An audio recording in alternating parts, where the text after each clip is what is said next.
고린도전서 10장 형제들아 나는 너희가 알지 못하기를 원하지 아니하노니 우리 조상들이 다 구름 아래 있고 바다 가운데로 지나며 모세에게 속하여 다 구름과 바다에서 침례를 받고 다 같은 신령한 음식을 먹으며 다 같은 신령한 음료를 마셨으니 이는 그들을 따르는 신령한 반석으로부터 마셨음에 그 반석은 곧 그리스도시라. 그러나 그들의 다수를 하나님이 기뻐하지 아니하셨으므로 그들이 광야에서 멸망을 받았느니라. 이러한 일은 우리의 본보기가 되어 우리로 하여금 그들이 악을 즐겨한 것 같이 즐겨하는 자가 되지 않게 하려 함이니 그들 가운데 어떤 사람들과 같이 너희는 우상 숭배하는 자가 되지 말라. 기록한 바 백성이 앉아서 먹고 마시며 일어나서 뛰논다 함과 같으니라. 그들 중에 어떤 사람들이 음행하다가 하루에 23,000명이 죽었나니 우리는 그들과 같이 음행하지 말자. 그들 가운데 어떤 사람들이 주를 시험하다가 뱀에게 멸망하였나니 우리는 그들과 같이 시험하지 말자. 그들 가운데 어떤 사람들이 원망하다가 멸망시키는 자에게 멸망하였나니 너희는 그들과 같이 원망하지 말라. 아멘. 11절까지는 읽어야 맞네요. 11절 읽겠습니다. 그들에게 일어난 이런 일은 본보기가 되고 또한 말세를 만난 우리를 깨우치기 위하여 기록되었느니라. 자, 오늘은 역사관에 대한 그런 말씀입니다. 역사라고 하는 것은 지나온 이야기입니다. 지나온 이야기를 정리하는 것이 역사이지요. 오늘의 말씀의 요지는 설교 제목에 있는 것처럼 역사로부터 배우자라고 하는 것입니다. 이 말의 뜻은 역사를 어떻게 보느냐는 것을 우리에게 가르쳐 줍니다. 역사의 이야기를 누구의 이야기로 보느냐 하는 거예요. 그것을 남의 이야기로 보느냐 나의 이야기로 보느냐에 따라서 관점이 달라지는 거죠. 당연히 오늘 말씀은 이 역사를 남의 이야기로 보지 말고 나의 이야기로 보자라고 하는 것이 되겠습니다. 역사를 말함에 있어서 가장 오래된 책 하나가 있다고 한다면 성경이죠.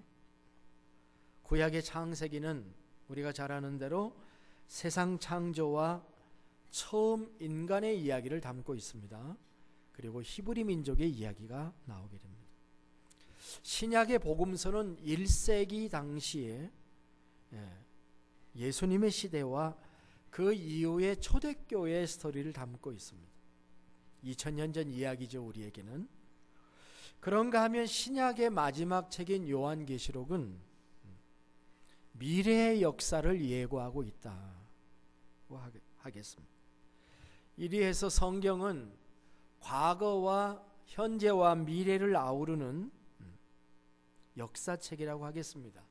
알파와 오메가라는 말이 딱 맞습니다.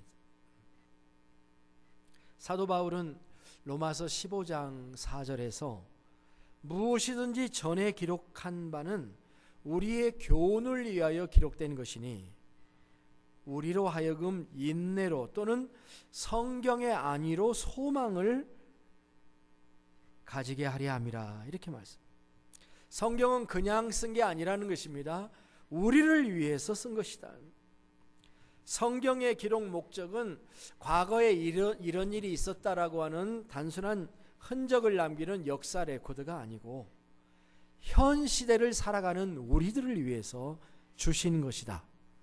이렇게 보도를 하고 있는 것입니다. 자, 오늘은 이 말씀을 바탕으로 해서 그러면 어떤 역사를 말하는 건가 하는 질문을 먼저 해보겠습니다. 오늘 말씀 1절을 보니까 형제들아 나는 너희가 알지 못하기를 원하지 아니하노니. 말이 좀 길어요. 나는 너희가 알지 못하기를 원하지 않는다. 이 말은 무슨 말입니까? 부정을 하면 뭐가 되죠? 긍정이 되는 거죠. 그러니까 이 말은 뭐냐면은 형제들이 알기를 강력하게 원한다. 그런 말씀을 합니다. 고린도의 시에 살고 있는 고린도 교인들이 이것을 알기를 원한다는 거예요. 성경의 물론 역사죠. 그런데 성경의 역사, 창세기부터 요한계시록까지 알기를 원한다 이러면 너무 넓죠. 너무 방대합니다. 그 얘기를 사도 바울이 한 걸까요? 광범위한 역사 전체를 말한 것이 아니고 한 시대의 역사에 대한 이야기를 하고 있습니다. 그러면 우리가 좀 살펴보기가 좋죠. 어떤 역사입니까? 출애굽 시대의 역사를 말하고 있는 거죠.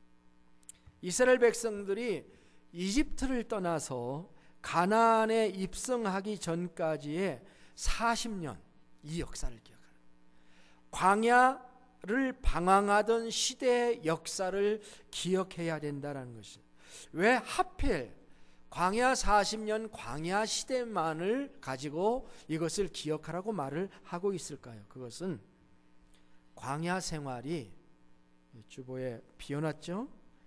그것은 광야 생활이, 답이 뭘까요?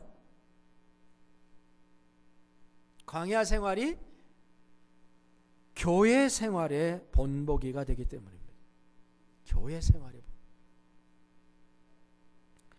이스라엘은 400년 동안이나 이집트에 살았죠.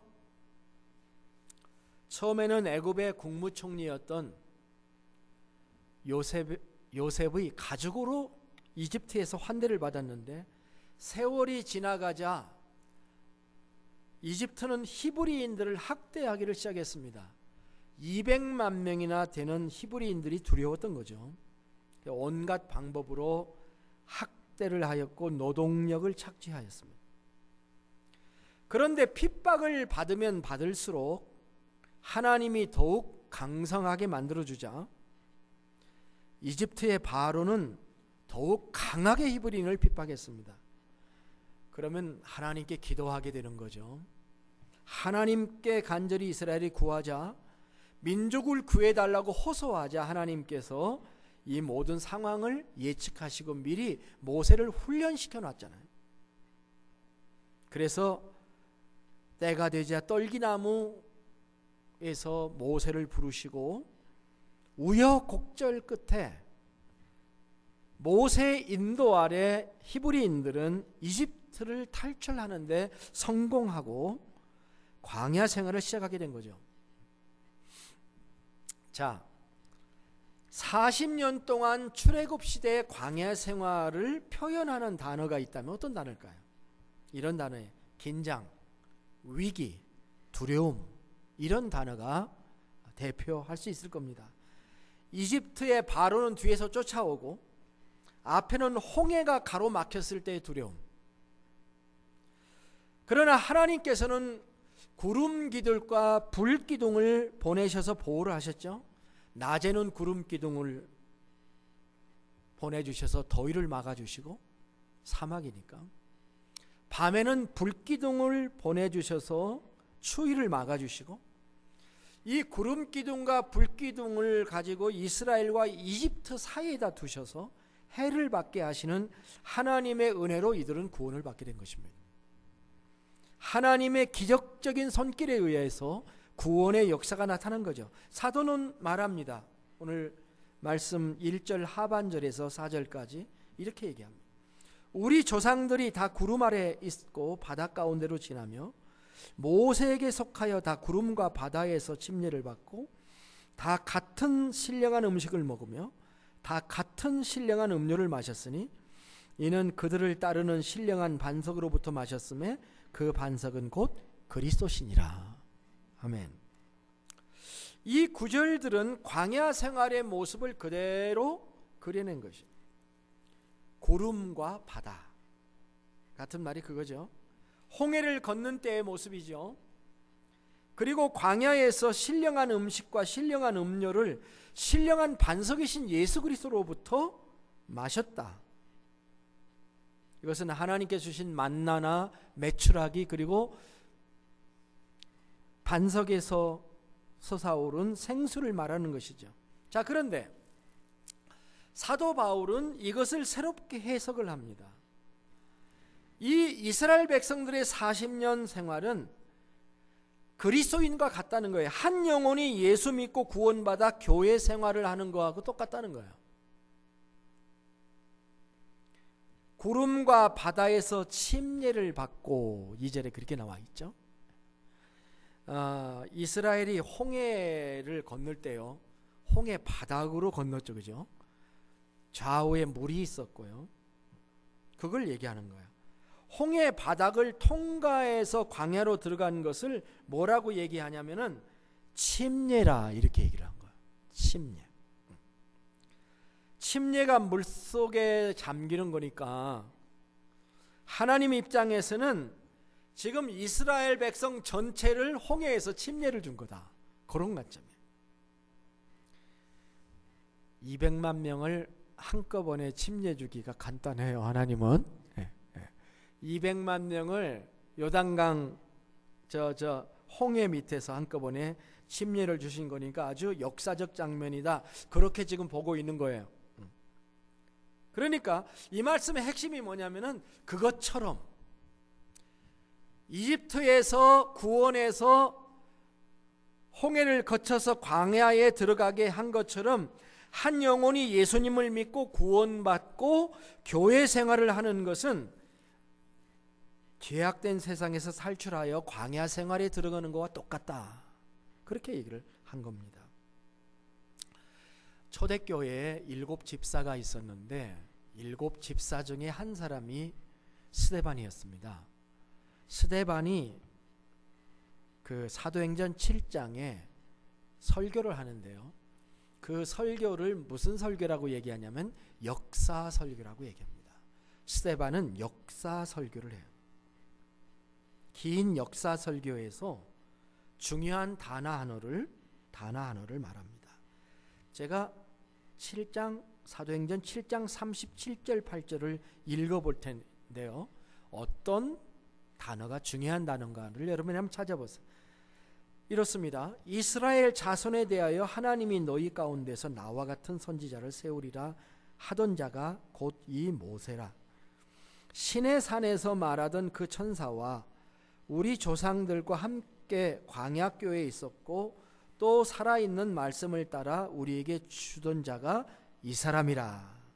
자, 이렇게 37절 38절을 말했는데요, 이 구절은 모세에 대한 말이죠. 하나님이 모세를 선지자로 세웠다. 모세가 우리 조상들과 함께 광야에 있었고 하나님의 살아있는 말씀을 주었다, 뭐 이런 얘기입니다. 그런데 이 얘기를 하면서 스데반은 중요한 단어 하나를 얘기합니다. 그 단어가 뭐죠? 이미 눈치를 채셨어야죠. 광야교회, 한번 따라 하십시다. 광야교회. 광야교회라는 말을 스데반이 한 겁니다. 이스라엘의 광야 생활 40년을 교회 생활이라 이렇게 본 거예요. 교회 생활. 그렇게 스데반이 본 것처럼 바울도 우리 조상들이 구름과 바다에서 침례를 받고 예수님으로부터 주시는 신령한 음식과 음료를 먹고 사는 교회 생활에 대해서 얘기를 한 거예요. 결론적으로 얘기하면 그리스도인의 교회 생활은 무엇과 같다? 이스라엘 백성의 40년 광야 생활과 같다. 여러분은 광야 생활을 하시는 거예요. 아직은 가나안 땅에는 안 들어갔어요. 가나안 땅은 언제 들어가요? 우리가 주님이 오시든 내가 가든 우리가 가나안에 들어가게 되는, 이게 비유가 되는 것이죠. 그런 말씀. 그러니까 오늘 말씀의 요지는 뭐냐면 이스라엘 백성이 40년 동안 광야 생활을 어떻게 했는가 잘 보고 광야 생활에서 경험한 역사에서 배워라, 그런 얘기를 하고 있어요. 광야 시대의 이스라엘의 역사는 어떤 역사일까요? good history일까요? bad history일까요? 아니면 good and bad일까요? 여러분이 상상하는 대로입니다. 광야 40년 동안 이스라엘 백성들의 그 삶을 보면 안타깝게도 순종의 히스토리보다는 불순종의 히스토리가 더 많다는 것이죠. 따라서 우리는 이렇게 정리할 수 있습니다. 광야 생활의 실패를 잘 보고 본보기로 삼아서 그것을 그대로 반복하지 말아라. 이게 말씀의 핵심이죠. 그러면서 사도 바울은 광야 40년을 서머리하고 있어요. 네 가지 이야기로 7절부터 얘기를 하고 있습니다. 첫 번째가 뭐냐면 우상숭배입니다. 우상숭배. 자, 7절을 보겠습니다. 그들 가운데 어떤 사람들과 같이 너희는 우상숭배하는 자가 되지 말라. 기록된 바 백성이 앉아서 먹고 마시며 일어나서 뛰논다 함과 같으니라. 이 말씀의 배경은 출애굽기 32장입니다. 출애굽기 32장을 가보면 그런 내용이에요. 하나님의 종인 모세는 시내산으로 기도하러 갔고 40일이나 기다려도 안 내려와서 기다리다 지친 백성들은 아론을 움직여서 금송아지를 만듭니다. 그리고 그 금송아지를 여호와라고 경배하고 그 앞에서 춤추고 먹고 뛰고 놀았습니다. 분명히 32장이라고 그랬죠. 분명히 출애굽기 20장에서는 하나님께서 나를 위하여 새긴 우상을 만들지 말라 하고 분명하게 언약을 주셨고 그 언약을 지키겠다고 서약까지 했고 모든 걸 다 했습니다. 그런데 하나님의 형상을 만드는 것이지요. 자, 기묘한 겁니다. 금송아지가 우상이 아니라고 말할 수도 있습니다. 이런 관점에서는 그들이 금송아지를 만들어 놓고 여호와라고 불렀거든요. 죄는 뭡니까? 형상을 만든 게 죄. 그러면 이렇게 정리해 볼 수 있습니다. 하나님을 믿는 우상 숭배자. 이거 말이 안 되는 말이죠. 근데 하나님을 믿는데 우상 숭배자가 된 거예요. 기묘한 형태의 신앙생활을 하고 있는 자들입니다. 하나님은 말 못하시는 하나님이 아니십니다. 하나님은 우리와 인격적인 교제를 하기를 원하시는 하나님이십니다. 그런데 하나님의 말씀에는 귀를 기울이지 않고 자기 편한 대로 사는 것을 우상숭배라고 이야기하는 것이죠. 그렇게 마음대로 사는 것은 하나님을 우상화하는 것입니다. 하나님의 말씀대로 살지 않고 자기들의 생각대로 사는 자들의 신앙은 어떻게 보면 본문의 표현처럼 우상 숭배하는 것과 같다라고 하는 것입니다. 신나요 이들이 앉아서 먹고 마시며 일어나서 뛰고 놀고 절하는데 신나죠. 정작 하나님의 말씀에는 관심이 없다. 이게 얼마나 잘못된 것이며 얼마나 시간 낭비인지요. 본인들은 하나님 앞에서 즐거워하고 시간을 보내고 있는데 정작 하나님께서는 그건 우상숭배다 라고 말씀하신다면 얼마나 안타까운지요. 얘야, 그건 나를 예배하는 게 아니다. 그것은 우상을 만드는 것과 같은 것이란다 라고 만일 하나님이 말씀하신다면, 교회 안에 우상 숭배자가 있다면 얼마나 충격적인 말씀일까 하는 것입니다. 그래서 성경은 말합니다. 너희는 우상 숭배하는 자가 되지 말라. 자, 따라서 합시다. 너희는 우상 숭배하는 자가 되지 말라.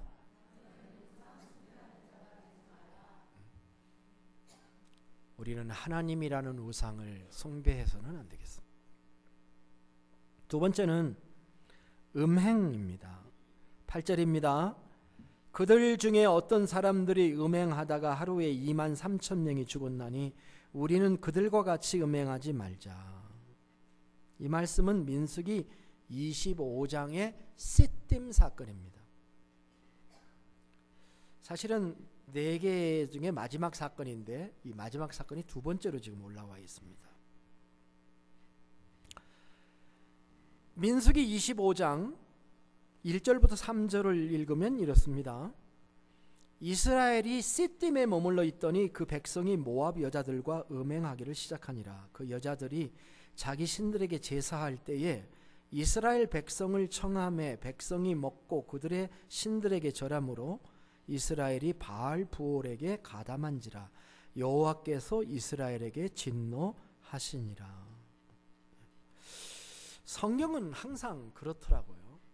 우상 숭배와 음행이 함께 가요. 항상 마치 돈과 타락이 함께 가는 쌍인과 똑같습니다.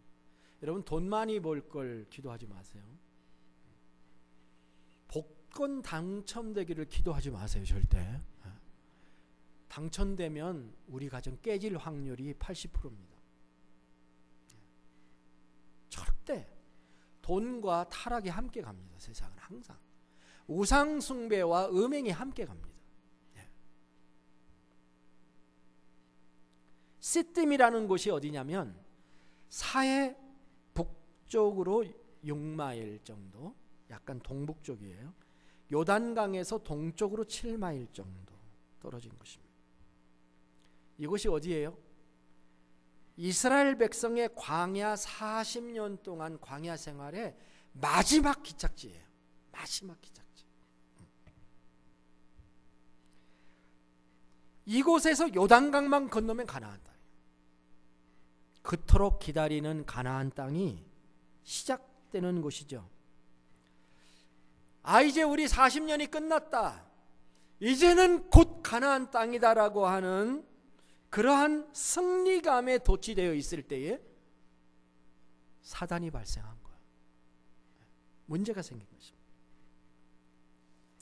시딤의 우상은 누구였냐면 바알 부올입니다. 부올이라는 것은 시딤의 지역을 또한 설명하는 다른 말이기도 해요. 그러니까 지역에다가 앞에다가 보자, 바알 무슨 마알 무슨 하면 다 지역 이름으로 바알 신을 얘기하는 거거든요. 바알 숭배자라는 얘기입니다. 놀랍게도 바알 신의 상징이 뭐냐면 송아지였습니다. 뭘 생각이 나요? 아론이 만든 금송아지 생각나죠? 바알도 송아지였어요. 왜 똑같은 죄를 범하느냐라고 물을 수 있겠습니다마는 시간이 40여 년이 지났죠. 오래된 세대는 다 광야에서 죽었고, 광야에서 태어난, 광야 1년에서 태어난 사람들이 있다면 40살이 되었고 그렇잖아요. 이렇게 세대 교체가 생겼습니다. 광야에서 태어난 젊은이들은 맨날 본 게 광야밖에 안 봤어요. 그런데 도시인 시딤에 오게 되자 새로운 문화, 새로운 종교 풍습을 보게 되었고 이들이 아주 혹하게 된 것입니다. 바알신이 어떤 신입니까? 바알신은 소라 그랬죠. 농경신이에요. 풍요의 신입니다. 바알의 부인인, 이 신화 가운데 바알의 부인인 아세라는 여신이죠. 그 신화가 어떻게 전개되냐면 남신과 여신이 성관계를 맺어가지고 결실을 하는 것이 비로 나오는 거예요. 이런 신화입니다. 바알 숭배와 축제의 마지막 날에 성축제가 벌어지는데 광야에서만 살아온 이스라엘 이 젊은이들, 이스라엘 사람들의 눈이 헷가닥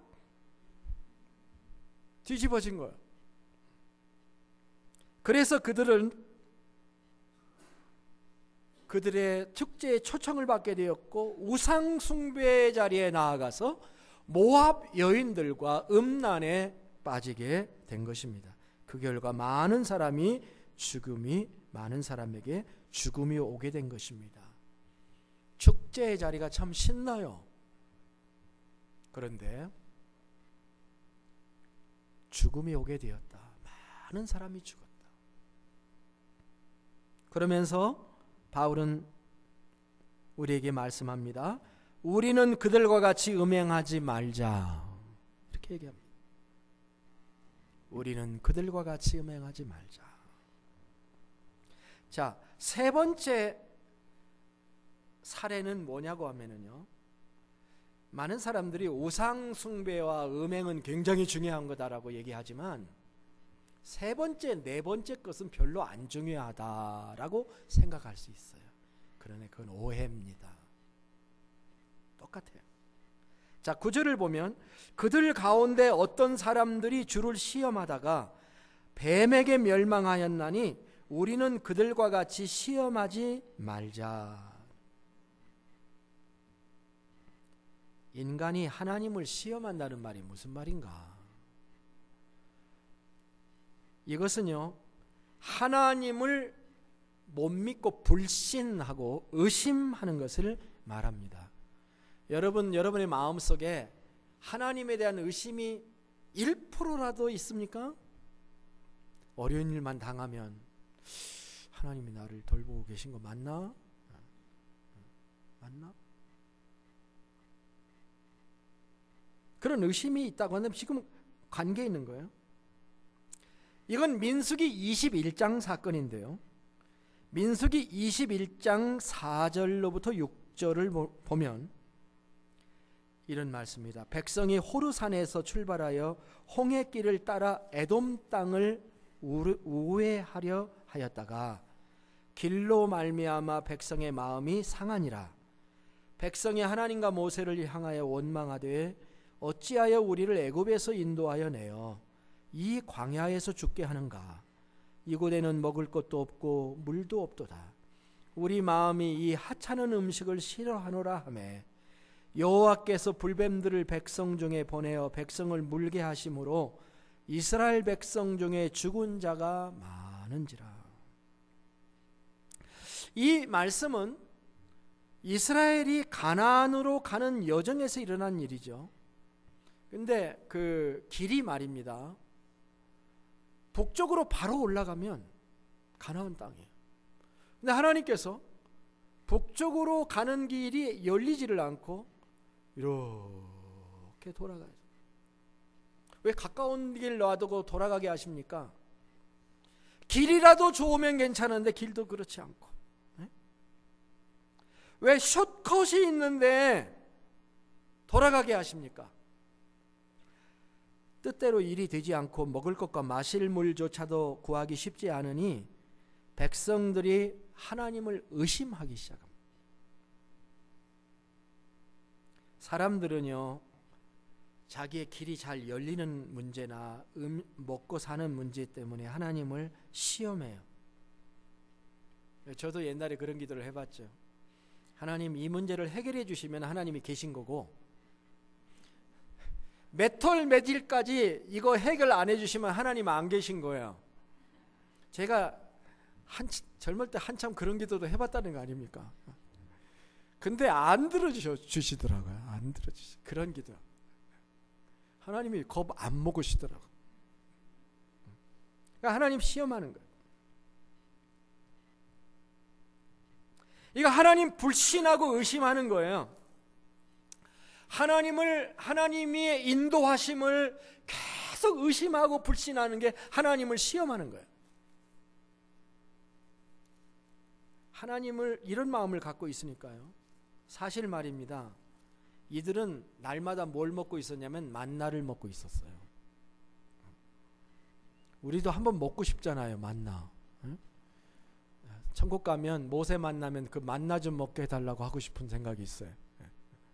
근데 날마다 만나를 먹고 있는데도 불구하고 하나님의 인도하심을 의심하게 되니까 만나를 먹어도 감사하지 못하고 뭐라고 얘기합니까? 이 하찮은 음식을 싫어하노라. 그렇게 얘기해요. 그러면서 하나님을 원망합니다. 그러자 어떻게 됐습니까? 주변에 있던 불뱀, 독뱀들이 나타나서 백성들을 물어 죽였다고 기록하고 있습니다. 사탄은 누구를 죽이겠어요? 불평하고 원망하고 하나님을 믿지 못하는 자들은 사탄에게 문을 딱 열어주고 있는 거예요. 들어오라고 초청하고 있는, 인비테이션 하고 있는.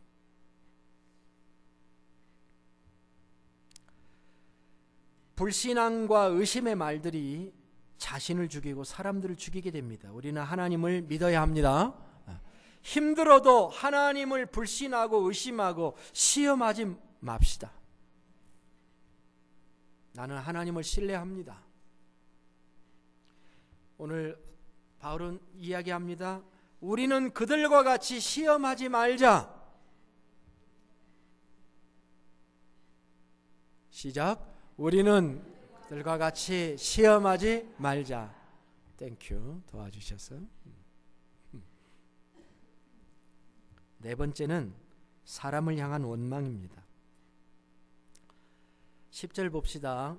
그들 가운데 어떤 사람들이 원망하다가 멸망시키는 자에게 멸망하였나니 너희는 그들과 같이 원망하지 말라 그랬습니다. 본절에서 바울은 이스라엘 백성이 지은 네 번째 잘못을 언급하고 있습니다. 그건 원망이에요. 오늘 우리 유수들이 찬양하는데 제 눈에 들어오는 단어가 몇 가지 보였습니다.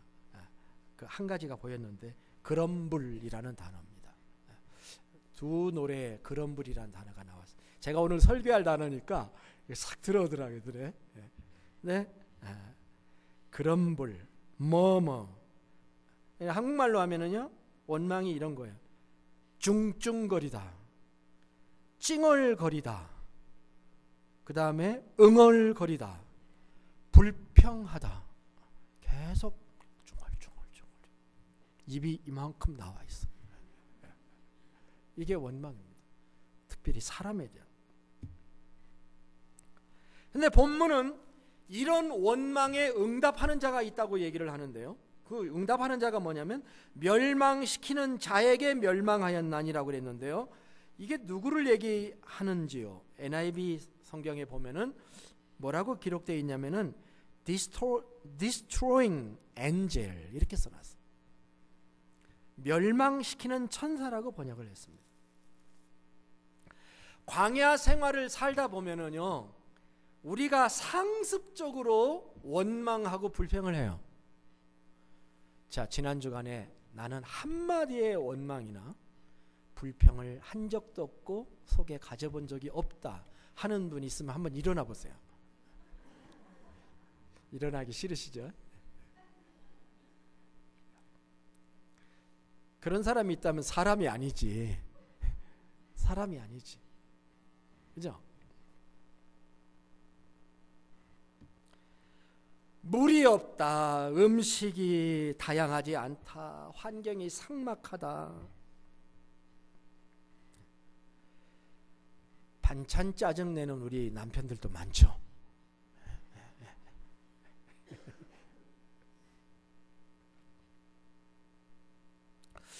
저도 무던한 사람인 줄 아는데 우리 아내 얘기를 들어보면 가끔 아니라고 그래요.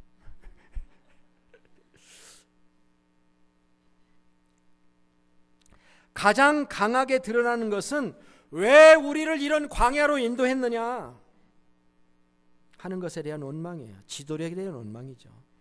이 원망이 마지막에는 누구한테 가냐면 모세에게 가죠. 모세가 타켓이 됩니다. 이런 원망 사건 중에 가장 강력한 것은 민수기 16장에 나오는 고라의 반역 사건입니다. 고라와 다단과 아비람이라는 사람이 주도를 해서 또 250명의 지도자들을 동조시켜가지고 모세를 향해 반기를 들었습니다.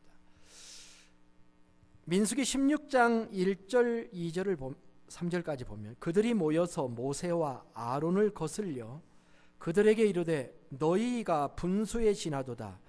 회중이 다 각각 거룩하고 여호와께서도 그들 중에 계시거늘 너희가 어찌하여 여호와의 총에 의해 스스로 높이느냐. 이게 누구한테 한 얘기냐면 모세한테 한 얘기예요. 우리가 다 거룩한 사람들인데 너만 거룩하냐? 왜 너만 거룩한 척하느냐? 이런 얘기예요. 모세의 지도력에 반기를 들고 불평을 한 거죠. 모세는 아무 대답도 못합니다. 4절에 보면은 모세는 엎드렸다 그랬습니다. 듣고 엎드렸다. 하나님 앞에 엎드릴 수밖에 없어요.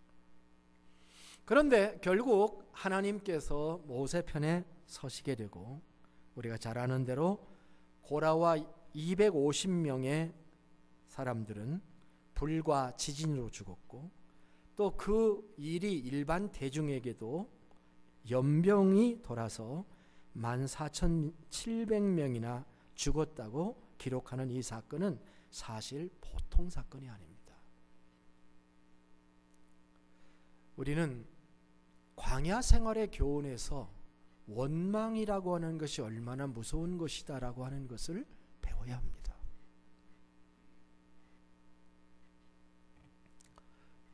늘 입에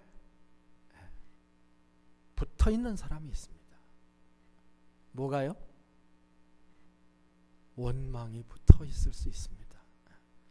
여러분, 화장하실 때 반드시 원망은 리무버로 지워주시길 바랍니다.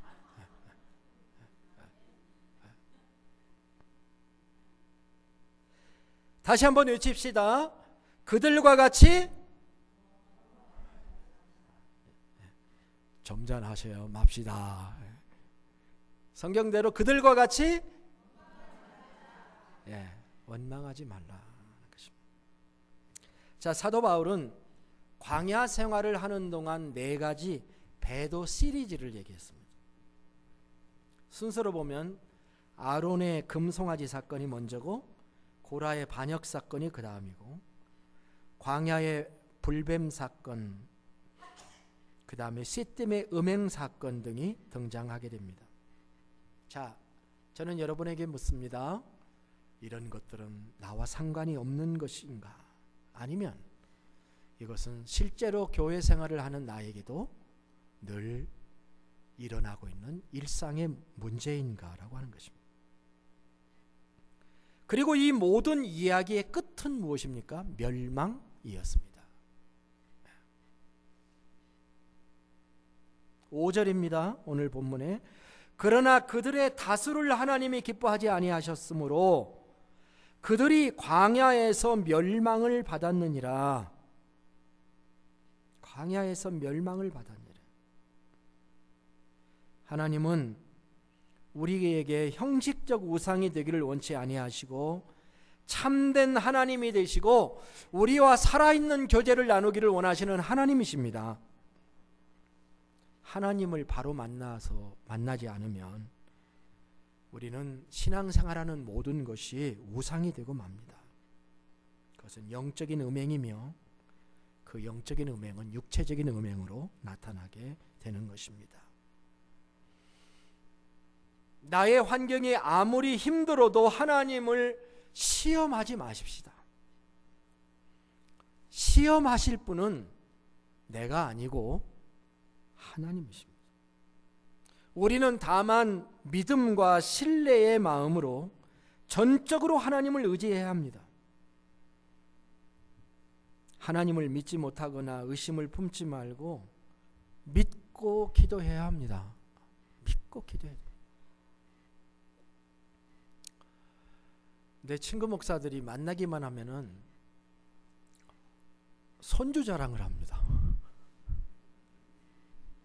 친구 목사들이 마음속에서 Why not me? 그런 생각을 갖습니다. 그러다가 하나님의 인도하심이 있다 하는 믿음을 가질 때 그때 마음에 평안함이 오더라고요. 평안함이 오더라고요.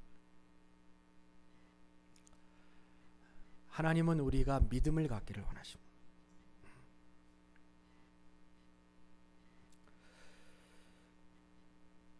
입만 열면 불평인 사람에게는 소망이 없습니다. 누구를 만났는데 처음부터 마지막까지 계속 불평을 하는 사람이 있거든. 만나지 마세요. 소망이 없어. 이것은 광야 생활을 하고 있는 우리 그리스도인들이 받아야 될 하나님의 경고의 말씀입니다. 과거에서 배워야 하는 거예요. 나는 예외자다라고 생각하지 마십시오. 나도 예외자가 아니다. 나도 위험성을 안고 산다라고 말해야 됩니다. 다른 사람들은 다 망하는데 나는 절대 안 망할 것이다 라고 그렇게 말하면 안 됩니다. 하나님을 우상 섬기듯 만요리 여기는 나의 모습이 있다면, 하나님을 섬기면서 앞과 뒤가 다른 두 모습이 있다면 하나님이 아십니다. 끝까지 신뢰하며 바르게 생활하지 않으면서도, 하나님을 올바로 신뢰하지 않으면서도 불신과 불평으로 가득 찬 입술과 마음으로 살고 있다면, 아들아 딸아 그런 삶을 포기해라, 내려놓아라. 주님은 오늘 말씀하실 것입니다. 이스라엘 백성들의 교회 생활에서 드러난 네 가지 문제점들은 곧 21세기를 살고 있는 신앙생활을 하는 우리에게 주시는 말씀이 됩니다. 우리는 아직도 완성되지 않는 광야를 여행 중에 있습니다. 마지막까지 우리가 든 검을 꽂지 말고 중도 탈락하지 않고 가나안에 다 함께 들어가시기를 축복합니다. 우리에게 곧 끝이 오게 될 것입니다. 나는 하나님께서 구원해서 침례받고 구원받아 교회 광야 생활을 하고 있는 사람인데, 우리에게 가나안이 곧 온다 하는 믿음을 가지고 승리하시기를 주님의 이름으로 축복합니다. 다 같이 일어나셔서 찬송가 586장을